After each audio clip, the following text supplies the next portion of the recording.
So today we're going to look at another way of displaying data. This is our Box and Whisker graph, which you might have heard of as your Box and Whisker plot. So there's a few steps you want to follow to create your Box and Whisker plot.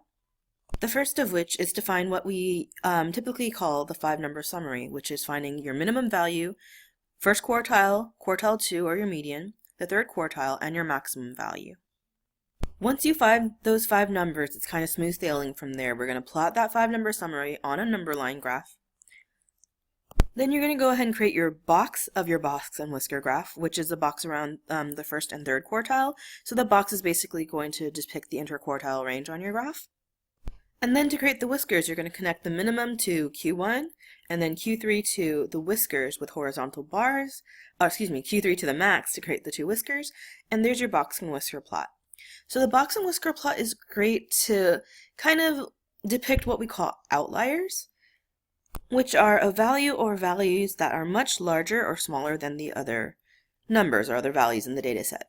Typically, you calculate outliers by looking at plus or minus 1.5 times the IQR. All right, so any value that is greater than 1.5 times the IQR is that upper outlier.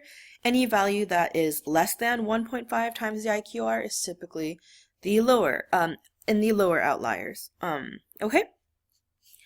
And that can be useful if you're ever trying to analyze data, to think about what you may or may choose to discard, because that could be, an anomaly because it's an outlier. So anyway, let's take a look at constructing these Box and Whisker graphs. If you look at example 1, if we have a school hosting a walkathon, an amount raised by each person in that walkathon is in this table below. We want to create the Box and Whisker plot. So the first thing we want to do, of course, is figure out your 5-number summary. And it should hopefully be pretty clear that you have a minimum value of 15 and a maximum value of 20. So what we want to do is we want to find the other 3 values, so A and B, find your median and find the first and third quartile. So going back to that section on finding your measures of central tendency, remember for part A, the median value is n plus 1 over 2, where n is the total frequency. So this will be 47 plus 1 over 2. 48 divided by 2 is 24. So we're looking for the 24th value. So if we want to look at 24, find your cumulative frequency, right? So 11, and then, so that's 11, cumulative frequency, 17, 21, and then 29. So the 24th value is somewhere in that 18 range, so our median, Q2, is 18. All right, then for part B, figuring out your first and third quartiles, going back again to what we did earlier, go ahead and find Q1 and Q3. So check your numbers. Did you get 16 for Q1 and 19 for Q3? Because Q1 is the 12th value, which lies in that second bar there, and then Q3 is 19, which lies in that 5th row. Okay, so once we have our 5 numbers, then we can go ahead and make your Box and Whisker. So just to summarize what I'm doing here, my minimum value 15, Q1 16, Q2 18, Q3 19, max 20. So what we're going to do for this Box and Whisker plot is create a number line, because it's still single variable data, and you can use a straight edge to make your number line a little neater than mine. And what you want to do is be able to contain your maximum and minimum values on your number line. So I can just start at 15 and go all the way to 20.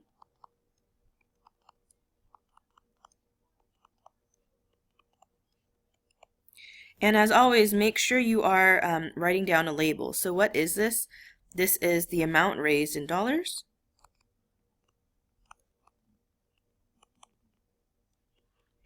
And then to title this plot, we can say this is the amount raised at a school walkathon per person.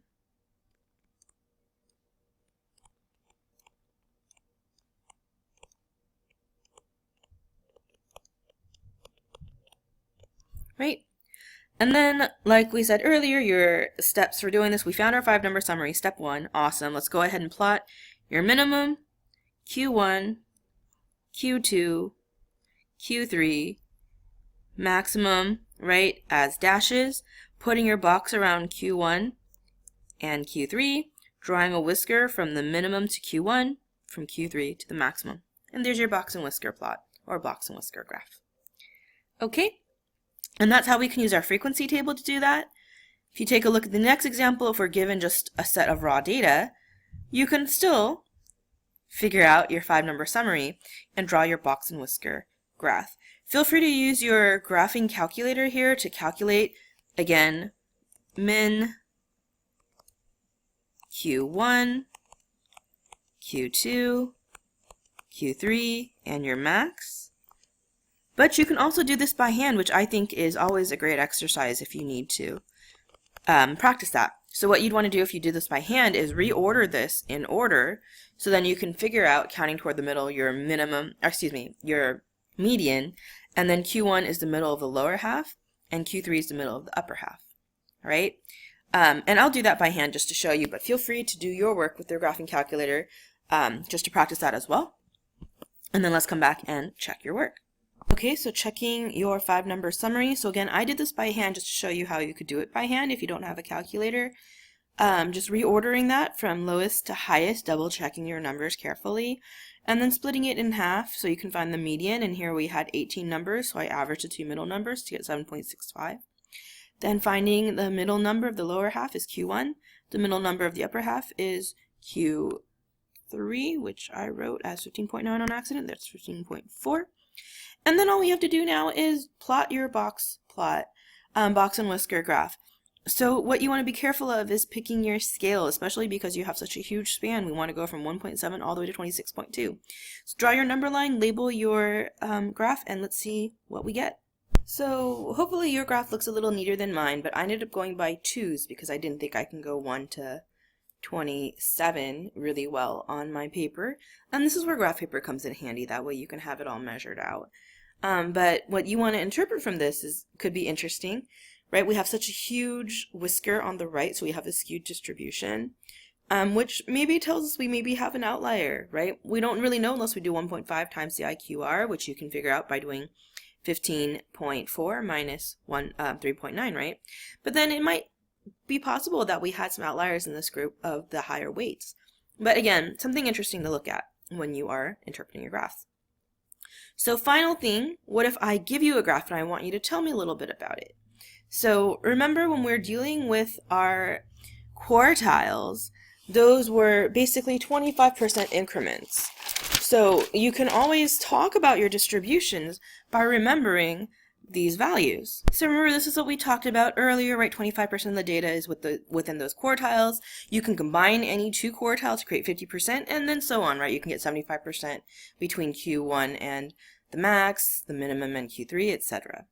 So just keep that in mind as you're interpreting something like example 3, where I've given you the box plot here. So we have a box and whisker plot that shows the time in hours it takes to bake and decorate, not decorate multiple cakes, I guess it should say cakes here.